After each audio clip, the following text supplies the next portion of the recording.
Today I'm at my parents' house. We're gonna try to revive this old lawn here. It needs some work. There's this area right here in the middle. Every year it dies. All in here. It dies out. Every time it gets hot, it's like mid-June, mid to late June. So we're gonna rip all this up. There's a bunch of dandelions, but we're not really too worried about that. They'll die off as we cut grass. And I know that there's a lot of POA in here, but we'll look to take care of that in the fall.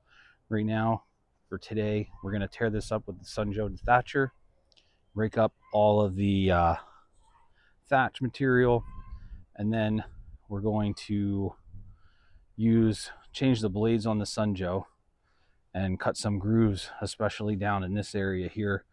Throw some seed down, some fertilizer, and then cover it with straw. So let's get started. So we're using the tine attachment here on the Sunjoe electric dethatcher, and I have it on a setting of -5 so that it actually digs deeper than what you normally would. Typically on the Sunjoe, you want to have a setting of 0, 5, or +10 when you're doing dethatching, but because we want to really tear this up, it's on a -5. And now that we got through the whole yard with that attachment, we're just going to rake up all the material that's left behind. Some of this is green grass and weeds, and there's actually a lot of dead material in here as well. We're going to take this right here, and this is going to cut slits inside. And we're using the Scarifying attachment here to cut grooves in the ground to try to improve the seed to soil contact. You can see that it's a nice line of grooves that are going to go through, and we went through the entire yard with this and tore up more material.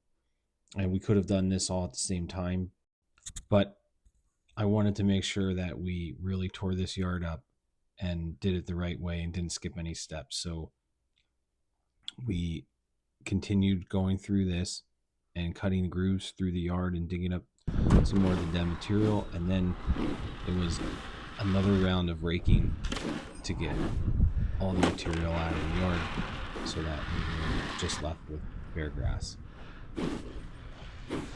And I even had my son and my dad helping me to get the yard cleaned up.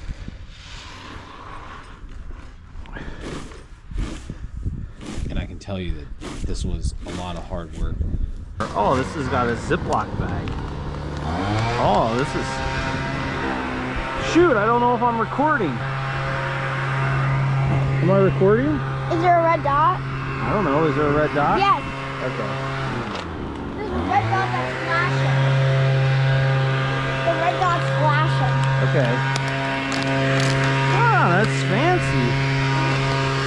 All right. Now. All right. Is it closed? I don't know how I know if it's closed. Yeah, it's closed.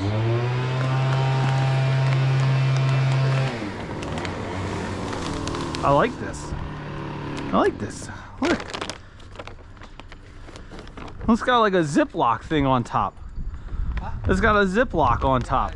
Yeah, that's cool. I'm gonna use this.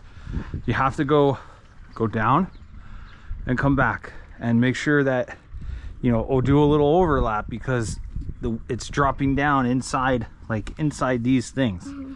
Okay. Squeeze the trigger and walk at a nice pace.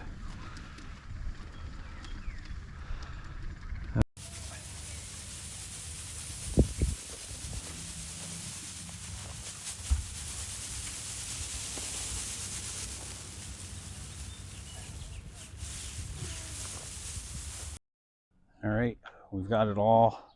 It's all done. We've got the straw down in this big area here. This is about a 15 to 1800 square foot old school lawn. Got the sprinklers getting ready to get set up. We got this bare spot here. We got it all tore up. And now we're gonna get ready to run the sprinklers. and we'll follow this. We'll come back next week for a quick update and see how it's doing. It's supposed to rain tonight, so that'll help. And we'll keep up with it and check out the new grass when it's growing. And then we'll come in and see how the weeds are doing and do any weed treatments that we need to do. So thanks for watching. Leave some comments down below if you like using straw or if you like doing something else. And we'll catch you in the next one.